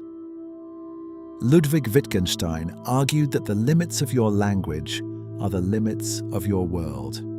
This idea, from his early work, the Tractatus Logico-Philosophicus, published in 1921, proposes that we cannot think beyond what our language allows us to express. If there is no word or concept for something in your language, you cannot think it clearly. You cannot even point to it without stumbling into confusion. Wittgenstein believed that many of the problems of philosophy are not genuine problems at all. They are confusions caused by the misuse of language. We take a word that works perfectly well in one context, like time or nothing or self, and we stretch it beyond its proper use, creating questions that sound profound but are actually meaningless. Wittgenstein's early work ends with one of the most famous lines in philosophy: "Whereof one cannot speak, thereof one must be silent." He later rejected much of the Tractatus and started again from scratch, one of the few philosophers in history to publicly dismantle his own masterpiece and begin rebuilding from the ground up. The liar paradox is one of the oldest and most stubborn puzzles in logic. The statement is simple. This statement is false. If the statement is true, then what it says must be correct, and it says it is false, so it must be false. But if it is false, then what it says is incorrect. And since it says it is false, it must actually be true. True leads to false. False leads to true. The loop has no exit. The paradox has been discussed for over 2,000 years, since the ancient Greek philosopher Eubulides first formulated it. It has implications far beyond word games. In the 20th century, Kurt Gödel used a mathematical version of the liar paradox to prove his incompleteness theorems, showing that any mathematical system powerful enough to describe arithmetic must contain statements that are true but unprovable within the system. A playground riddle from ancient Greece became one of the most important results in the foundations of mathematics. The Sorites paradox asks, if you remove one grain from a heap of sand, it is still a heap. Remove another grain, still a heap. At what point does it stop being a heap? You cannot point to a single grain whose removal transforms a heap into a non-heap. Yet clearly there is a difference between a heap and a single grain of sand. The paradox reveals that many of our most basic categories, heap, tall, old, bald, rich, have no sharp boundaries. They are vague concepts that shade gradually from one state to another without a clear dividing line. This vagueness is not a defect of our language. It is a feature of how we categorize a world that does not divide neatly into boxes. The Sorites paradox applies to questions of identity, ethics and law. When does a collection of cells become a person? When does a young person become old? When does a fair tax become an unfair one? The boundaries are real, but they are not sharp. And the paradox of the heap reminds us that our confidence in clear categories may be misplaced. Occam's razor states that among competing explanations for the same phenomenon, the simplest one, the one that makes the fewest assumptions, is most likely to be correct. The principle is named after the 14th century English friar William of Ockham, though the idea predates him. Occam's razor is not a law of nature. It does not guarantee that the simplest explanation is always right. It is a principle of reasoning, a heuristic that guides thinking in the absence of conclusive evidence. Given two theories that explain the same data equally well, prefer the one that introduces fewer unsupported assumptions. Do not multiply entities beyond necessity. The principle has proven remarkably useful in science, where simpler theories tend to be more testable, more predictive, and more elegant. Einstein expressed a similar idea when he said that everything should be made as simple as possible, but not simpler. Karl Popper argued that what makes a theory scientific is not its ability to be proven true, but its ability to be proven false. A scientific theory must make predictions that could, in principle, be shown to be wrong. If a theory explains everything and can never be disproven, it is not science. It is dogma. Popper called this the criterion of falsifiability, and it transformed the philosophy of science. Newton's theory of gravity is scientific because it makes precise predictions that could be wrong. Einstein's relativity is scientific because it predicts effects that could fail to appear. Astrology, in Popper's view, is not scientific because its predictions are so vague that no observation could ever disprove them. Popper's criterion does not tell you which theories are true. It tells you which theories are playing the game of science, making claims about the world that are bold enough to be tested and honest enough to be wrong. Thomas Kuhn argued that science does not progress gradually, accumulating knowledge in a steady linear ascent toward truth. Instead, it advances through revolutions. For most of the time, scientists work within an accepted framework, which Kuhn called a paradigm, solving problems, refining measurements, and extending the theory into new areas. This is normal science, but occasionally anomalies accumulate, problems that the paradigm cannot solve, results that do not fit, tensions that grow until the framework cracks. Then a revolution occurs, a paradigm shift, where the entire framework is replaced by a new one. Newton's physics was replaced by Einstein's. The geocentric universe was replaced by the heliocentric one. These shifts are not merely additions to existing knowledge, they are changes in the way the world is seen. Scientists on either side of a paradigm shift may be looking at the same data and seeing different things. Kuhn's insight was that science is not a simple march toward truth. It is a series of transformations, each one remaking the landscape so completely that the old view becomes almost incomprehensible from the new. Islamic philosophy produced some of the most important thinkers in the history of human thought, and their contributions shaped both the Islamic world and the European Renaissance that followed. Ibn Sina, known in the West as Avicenna, was born in what is now Uzbekistan around 980 AD and became one of the most influential scholars in the history of medicine and philosophy. His Canon of Medicine was used as a standard textbook in European universities for over 500 years. His philosophical works synthesized Greek philosophy, particularly Aristotle, with Islamic theology, creating a framework that addressed the nature of the soul, the existence of God, the relationship between essence and existence, and the foundations of knowledge.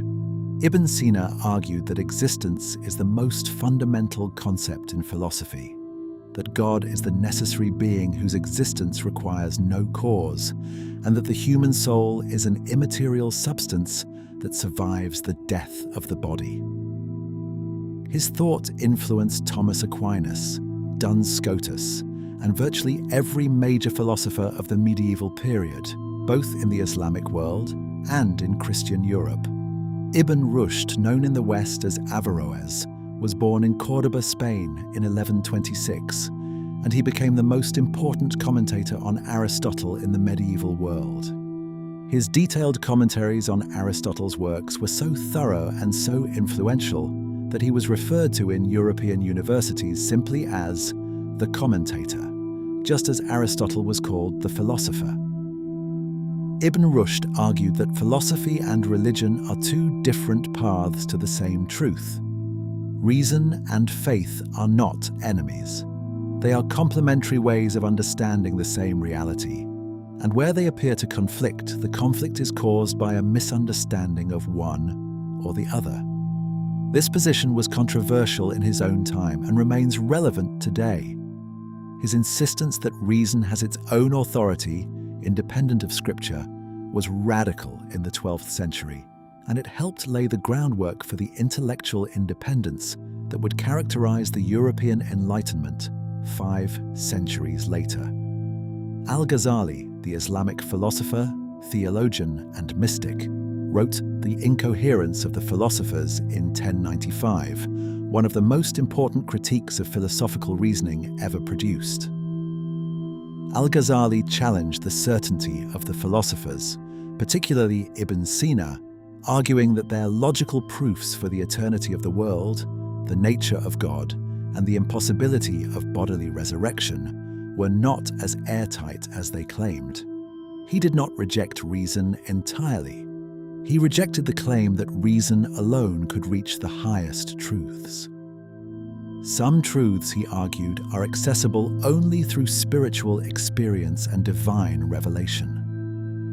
Al-Ghazali's work reshaped the relationship between philosophy and theology in the Islamic world for centuries, shifting the emphasis from rational demonstration toward mystical experience and religious practice.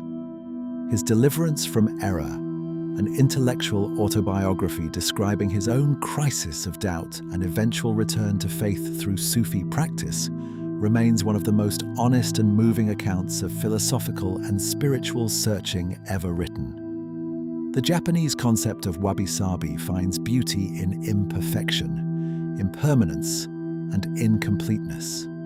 It is an aesthetic philosophy rooted in Zen Buddhism that values the weathered over the polished, the asymmetric over the symmetric, the natural over the manufactured. A cracked teacup, a faded wooden fence, a garden where moss grows between the stones, and nothing is perfectly aligned.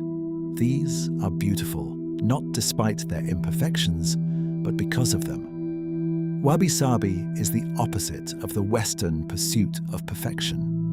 It does not seek to eliminate flaws. It sees flaws as evidence of life, of time, of use, of the passage of things. The worn handle of a tool that has been used for decades is more beautiful than a new tool because it carries the story of the hands that held it. Wabi-sabi teaches that nothing lasts, nothing is finished, and nothing is perfect, and that this is not a cause for sorrow, but for a particular kind of quiet, grateful appreciation. The Japanese practice of kintsugi, repairing broken pottery with gold or silver lacquer, is wabi-sabi made physical. When a bowl breaks, a kintsugi artist does not try to hide the damage or make the repair invisible. Instead, they fill the cracks with precious metal, turning the lines of breakage into luminous veins of gold that become the most beautiful part of the object. The bowl is not restored to its original condition. It is transformed into something new, something that could not exist without having been broken first. The repair does not deny the damage. It illuminates it, and the object becomes more valuable, more beautiful, and more interesting for having been broken and mended. Kintsugi is a philosophy as much as a craft. It says that breakage and repair are part of the history of an object, not something to be disguised. Applied to human life, it suggests that our wounds, our failures and our scars are not things to hide but things to honor, because they are part of what makes us who we are. Ubuntu is a Southern African philosophy that holds that a person is a person through other persons. The word comes from the Nguni Bantu languages and is often translated as "I am because we are." Ubuntu is not simply a statement about social connection, it is a claim about the nature of human identity itself. In the Ubuntu framework, your humanity is not something you possess individually. It is something that exists in and through your relationships with other people. You become fully human by recognizing the humanity of others, by showing compassion, generosity, and respect, by understanding that your well-being is inseparable from the well-being of your community. Archbishop Desmond Tutu described Ubuntu as the recognition that my humanity is caught up, is inextricably bound up in yours. Ubuntu shaped the philosophy of the anti-apartheid movement and the Truth and Reconciliation Commission in South Africa, and it offers a vision of human identity that is fundamentally different from the Western emphasis on the individual. You are not first an individual who then chooses to join a community. You are first a member of a community, and your individuality emerges from that belonging. The ancient Egyptian concept of Ma'at represented truth, justice, harmony, balance, and cosmic order. Ma'at was both a goddess and a principle, the fundamental order of the universe that the pharaoh was responsible for maintaining. Living in accordance with Ma'at meant living honestly, treating others fairly, fulfilling your duties and maintaining the balance between competing forces. When you died, the Egyptians believed, your heart was weighed against the feather of Ma'at. If your heart was heavier than the feather, burdened by wrongdoing, it was devoured. If it was lighter or equal, you passed into the afterlife. Ma'at is one of the oldest ethical frameworks in human history, predating Greek philosophy by over 1,000 years. It was not a set of commandments or a system of rules. It was a vision of the universe as fundamentally ordered and just, and a call to align your life with that order. The idea that the universe has a moral structure, that right and wrong are woven into the fabric of reality rather than invented by human beings, is an idea that has appeared in every civilization, and Ma'at is one of its oldest and most beautiful expressions. Pragmatism, the most distinctively American school of philosophy, argues that the truth of an idea is measured by its practical consequences. An idea is true if it works, if it helps you navigate the world, solve problems, and achieve your goals. This sounds like common sense, but it was a radical departure from the European tradition, which had spent centuries debating abstract questions about the nature of reality, truth, and knowledge. The pragmatists, including Charles Sanders Peirce, William James, and John Dewey, argued that these debates were often meaningless because they had no practical consequences. If two theories explain the same facts equally well and produce the same predictions, then the difference between them is empty. Truth is not a correspondence between ideas and some abstract reality. Truth is what works.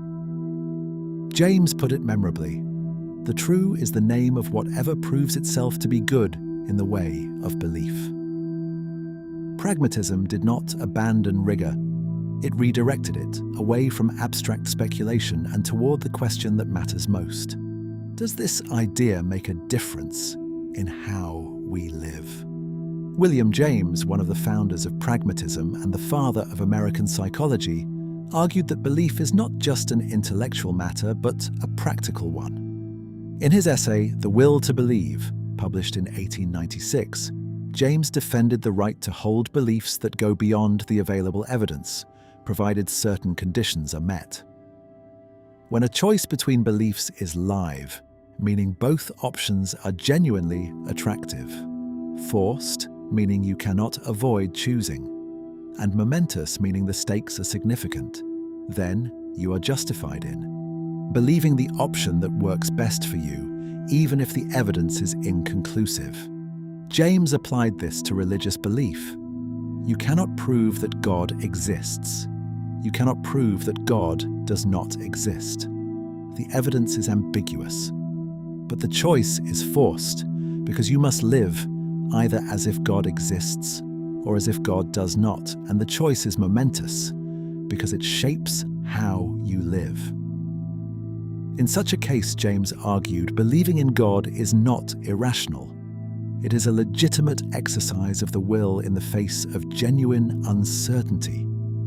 John Dewey, the third great pragmatist, applied pragmatism to education and transformed how the world thinks about learning. Dewey argued that education should not be passive memorization of facts delivered by an authority figure. It should be active, experiential, and rooted in the student's own interests and questions. Children learn by doing, by solving real problems, by engaging with the world rather than sitting quietly and absorbing information from a textbook.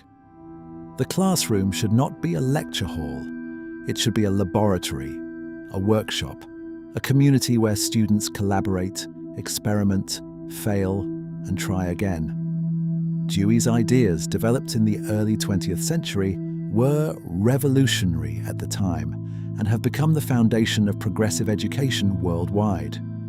The idea that learning is an active process, that students should be engaged rather than passive, that education should prepare people for democratic citizenship rather than obedience, these are Dewey's contributions, and they have shaped every school that takes them seriously.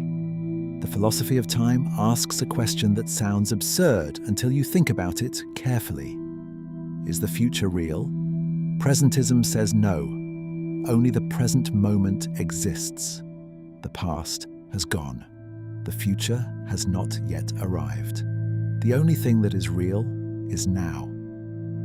Eternalism, closely related to the block universe theory from physics, says yes. Past, present, and future are all equally real. Every moment in time exists, laid out like a landscape, and the sensation of the present moment advancing is an illusion created by consciousness. Growing block theory takes a middle position. The past and present are real, but the future is genuinely open and does not yet exist.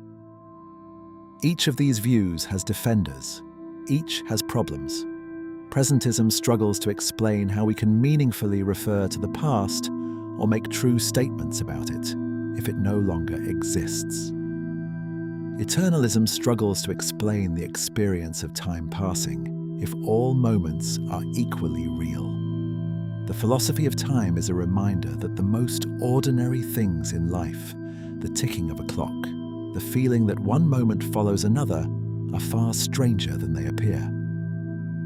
Derek Parfit, the British philosopher who spent his career at All Souls College, Oxford, proposed thought experiments about personal identity that are among the most disturbing and illuminating in modern philosophy. Imagine a teleporter that works by scanning your body at the molecular level, destroying the original, transmitting the information, and assembling a perfect copy at the destination. The copy has all your memories, all your personality traits, all your physical characteristics. It believes it is you. To everyone else, it is indistinguishable from you. But is it you? Or did you die in the scanner, and is the person at the destination a new individual who merely thinks it is you? Parfit argued that the question, "Is it me?" may not have a definite answer. Personal identity, he suggested, is not an all-or-nothing affair.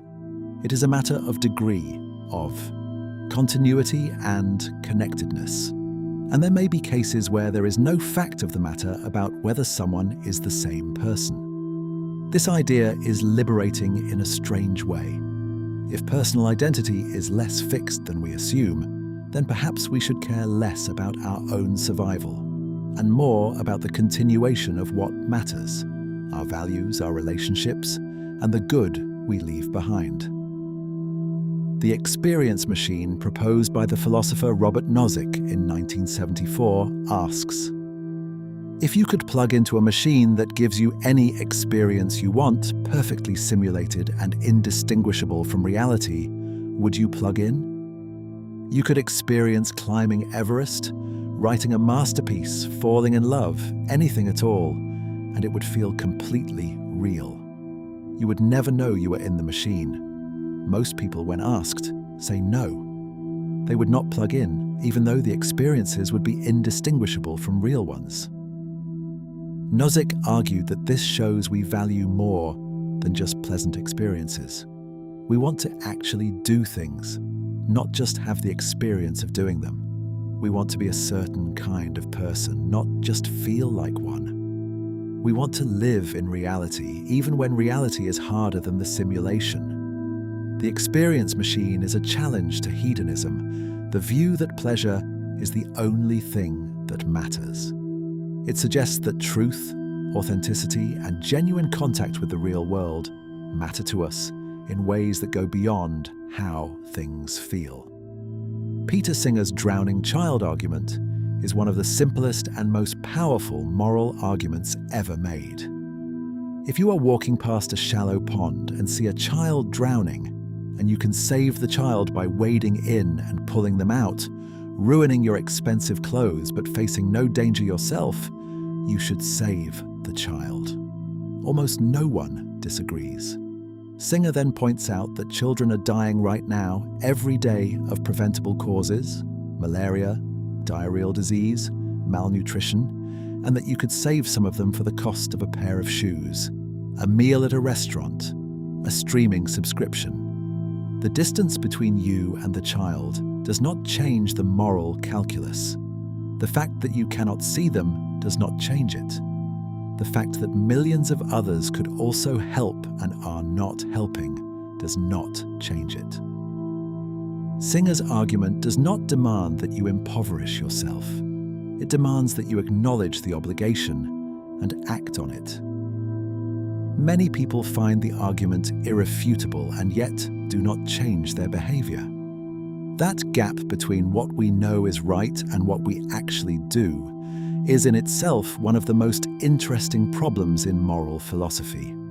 The is-ought problem, identified by the Scottish philosopher David Hume in 1739, states that you cannot derive what ought to be from what is. No amount of factual description of the world tells you how things should be.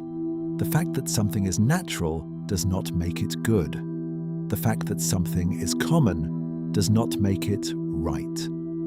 The fact that evolution has shaped human behavior in certain ways does not mean those behaviors are morally acceptable. Hume noticed that writers often slide from describing how things are to prescribing how things ought to be, without noticing that they have crossed a logical gap that no amount of evidence can bridge. Facts and values belong to different categories. You can pile up all the facts in the world and they will never, by themselves, generate a single should. This insight has enormous implications for ethics, politics, and science. It means that no scientific discovery can tell you what is right or wrong. Science can tell you what will happen if you do something. It cannot tell you whether you should do it. Hume also argued that causation is a habit of the mind rather than a feature of the world. We see one event follow another repeatedly. A ball striking another ball, fire producing heat, food satisfying hunger, and we assume a causal connection. But we never directly observe the connection itself. We see correlation and infer causation. We see that B always follows A and conclude that A causes B. But all we have really observed is sequence and regularity. The necessary connection between cause and effect the invisible force that makes one thing produce another, is something we add to our experience, not something we find in it. This is one of the most unsettling ideas in philosophy because causation is the foundation on which all of science, all of common sense, and all of everyday life is built. Hume did not deny that causation is useful. He denied that it is certain, and that distinction between the useful and the certain, between what works and what we can prove, is one of the most important in the history of thought. Martha Nussbaum's capabilities approach argues that a just society is not simply one where wealth is distributed fairly or where rights are protected on paper. It is one where every person has the genuine capability to live a fully human life. Nussbaum identifies a list of central capabilities that include life, health, bodily integrity, the ability to use your senses, imagination and thought, the ability to feel emotions, the ability to form a conception of the good, the ability to live with others and be treated with dignity, the ability to live with concern for animals and nature, the ability to play, and the ability to participate in political decisions that affect your life. A society that guarantees these capabilities, not merely in law but in practice, is a just society. A society that fails to provide them, regardless of its GDP or its legal framework, is not.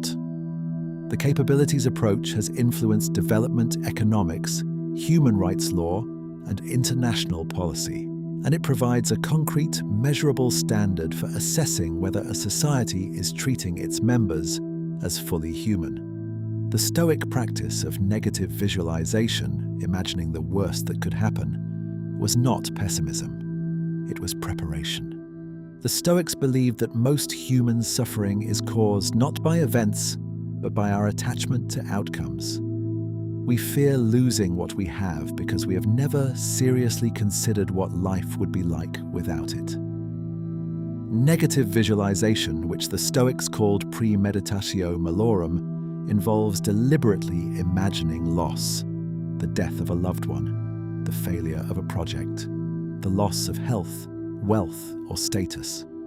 The purpose is not to dwell on misery, but to reduce the power of fear. When you have already imagined the worst loses its ability to surprise you. And by contemplating loss, you gain a deeper appreciation for what you have right now.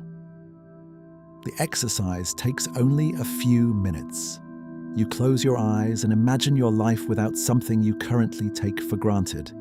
You sit with that image until the initial discomfort fades, and then you open your eyes and find that the thing you imagined losing is still here, still yours, and you are more grateful for it than you were a few minutes ago. Epictetus, born a slave in the Roman Empire around 50 AD, became one of the most influential Stoic philosophers in history. His central teaching was the dichotomy of control. Some things are up to you, and some things are not. Your opinions, your desires, your actions, your responses, these are up to you. Your body, your reputation, your property, your circumstances, these are not. Wisdom, Epictetus taught, is knowing the difference and focusing your energy only on what is within your power. Most human suffering, in his view, comes from trying to control things that cannot be controlled, from raging against circumstances rather than adapting to them, from wanting the world to be other than it is. Epictetus did not teach passivity. He taught strategic focus. Work on what you can change, accept what you cannot, and do not waste your one life fighting battles that cannot be won. He was a slave who became a philosopher. His freedom was not given to him. He built it inside his own mind, in the one place no master could reach. Epicurus argued that the fear of death is irrational. His reasoning was precise. When death is, you are not. When you are, death is not. You will never experience your own death. You will never be aware of it. you will never suffer from it. The state of being dead is identical to the state before you were born, a state that caused you no distress whatsoever. If the billions of years before your birth were not frightening, then the billions of years after your death should not be frightening either. Fear of death, Epicurus argued, is a confusion, a projection of the experience of dying onto the state of being dead, which has no experience at all. Epicurus did not deny that dying can be painful. He denied that death itself is something to fear. The cure for the fear of death is understanding, truly understanding that there is nothing on the other side to be afraid of. This argument has been debated for over 2,000 years. Many people find it logically sound and emotionally unconvincing. But for those who can internalize it, it offers something rare in philosophy: genuine peace. Viktor Frankl, a psychiatrist who survived Auschwitz and 3 other concentration camps, argued that the meaning of life is not something you find, it is something you create. In his book Man's Search for Meaning, published in 1946, Frankl described how prisoners who had a sense of purpose, who believed that something still needed them, a person to return to, a work to complete, a suffering to endure with dignity, were more likely to survive than those who had lost all sense of meaning. Frankl did not romanticize suffering. He did not claim that the camps had a purpose. He argued that even in the most extreme and meaningless circumstances, human beings retain the freedom to choose their attitude. This, he said, is the last of the human freedoms, the one freedom that cannot be taken away. Meaning, in Frankl's framework, comes from 3 sources: from work, from love, and from courage in the face of unavoidable suffering. The question is not, what is the meaning of life? The question is, what does life ask of me in this moment, in these circumstances? And the answer is always something you can choose. The philosopher Alan Watts, who spent his career bringing Eastern philosophy to Western audiences, argued that life is not a journey toward a destination, but a dance, a musical event, where the point is not to arrive at the end, but to enjoy the playing. We treat life, Watts observed, as if it were a pilgrimage, always heading somewhere, always preparing for the next stage. School prepares you. For work, work prepares you for retirement, and then you die. The whole structure assumes that meaning is located in the future, in the arrival, in the achievement of the goal. But a song does not exist for the sake of its final note. A dance does not exist for the sake of its last step. The meaning is in the music itself, in the movement, in the moment. Watts did not argue for laziness or passivity. He argued for presence, for paying attention to where you are rather than where you are going. He argued that the present moment, this moment, the one you are in right now, is not a stepping stone to something better. It is the thing itself. And if you can see that, truly see it, then the search for meaning is already over. It was here all along.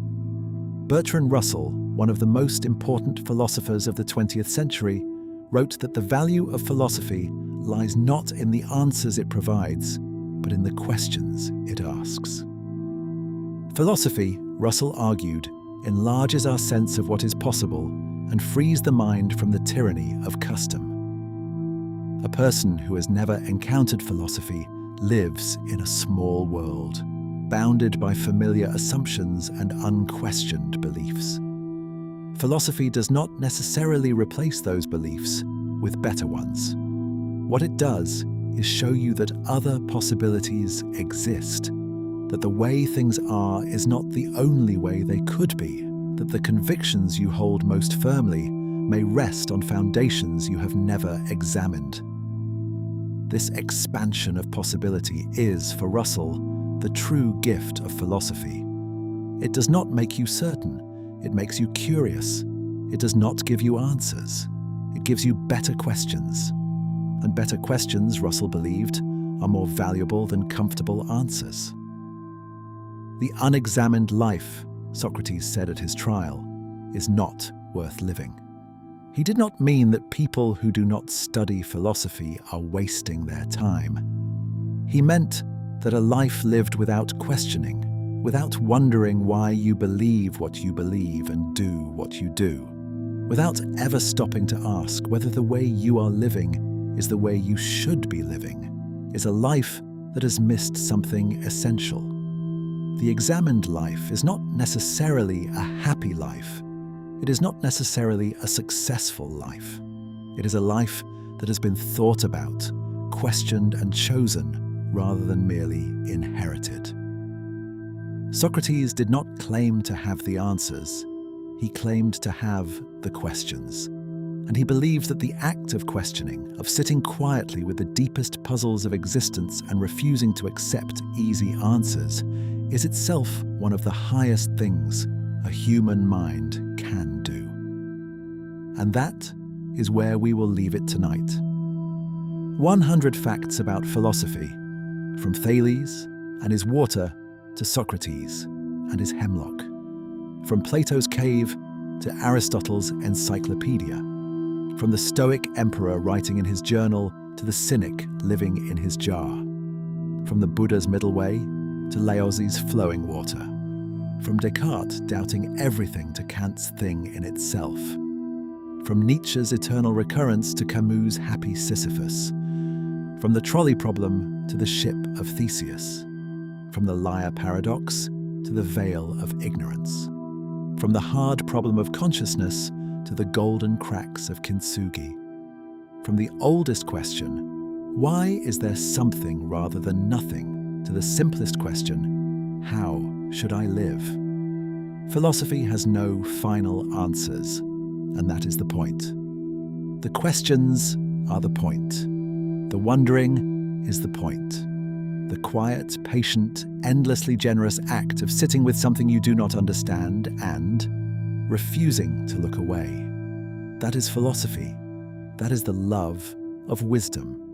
And it has been going on for 26 centuries, and it will go on for as long as there are minds that are willing to ask.